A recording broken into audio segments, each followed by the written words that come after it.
Assalamualaikum warahmatullahi wabarakatuh. wabarakatuh.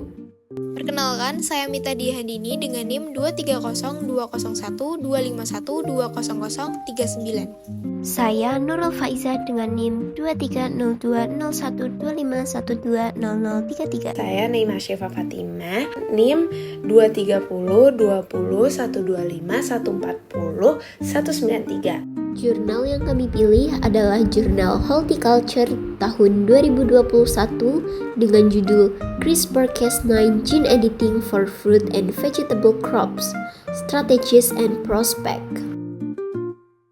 Teknologi CRISPR-Cas9 adalah sebuah sistem edit gen yang sangat presisi menggunakan enzim Cas9 dan RNA pemandu guide RNA atau gRNA untuk memotong DNA pada posisi tertentu. Lalu, sel akan memperbaiki melalui proses alami seperti non-homologous enjoining atau NHEJ atau homologi direct repair atau bisa disebut juga HDR. Nah, dari jurnal, sistem ini telah dipakai secara luas dalam tanaman buah dan juga sayuran untuk mempercepat pemulihan mutu agronomik. Berdasarkan jurnal, CRISPR-Cas9 digunakan untuk yang pertama, knock out gen yang rentan terhadap penyakit atau patogen, misalnya mutasi pada gen CLPSK1 di semangka membuatnya lebih tahan terhadap Fusarium oxysporum. Yang kedua, memodifikasi promotor atau quantitative trait blockade atau bisa disingkat QTL agar sifat seperti ukuran buah dan jumlah buah bisa meningkat. Contohnya, mengedit promoter gen GLV3 pada tomat untuk menghasilkan buah lebih besar dan lebih banyak. Yang ketiga, meningkatkan kandungan bioaktif atau nutrisi seperti memperbanyak antosianin, GABA, malat, likopen lewat pengaturan gen-gen, misalnya ALMT9 dan jalur sintesis GABA. Yang keempat, mengurangi atau menonaktifkan gen yang menghasilkan zat yang kurang baik. Misalnya, dalam kentang dihapusnya ST16-TOX sehingga menghasilkan kentang bebas steroidal glycoalkaloids seperti alpha-solanin dan alpha-chaconin yang jika berlebihan bisa kurang aman. Dan yang kelima, untuk resistensi terhadap herbisida, misalnya mutasi pada gen ALS di semangka dan tomat agar tanaman tahan terhadap herbisida tertentu.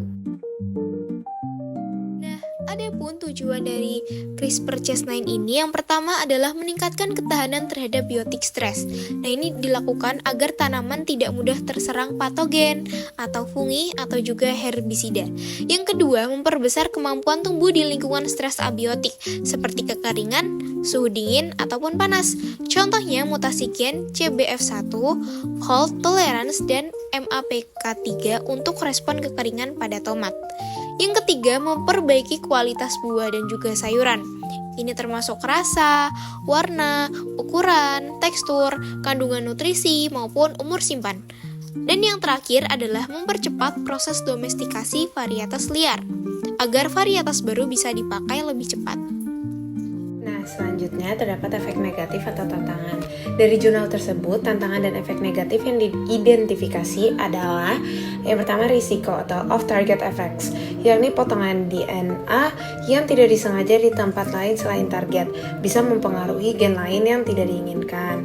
Sulitnya menghasilkan tanaman yang bebas transgenik pada tanaman buah yang sifatnya heterozigot, poliploid atau yang diperbanyak secara vegetatif karena segregasi atau penghapusan elemen Cas9 tidak selalu mudah.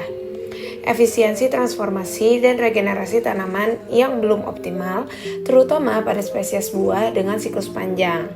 Selanjutnya, potensi efek samping terhadap rasa, warna, atau daya tarik konsumen ketika ada perubahan gen yang tidak diinginkan.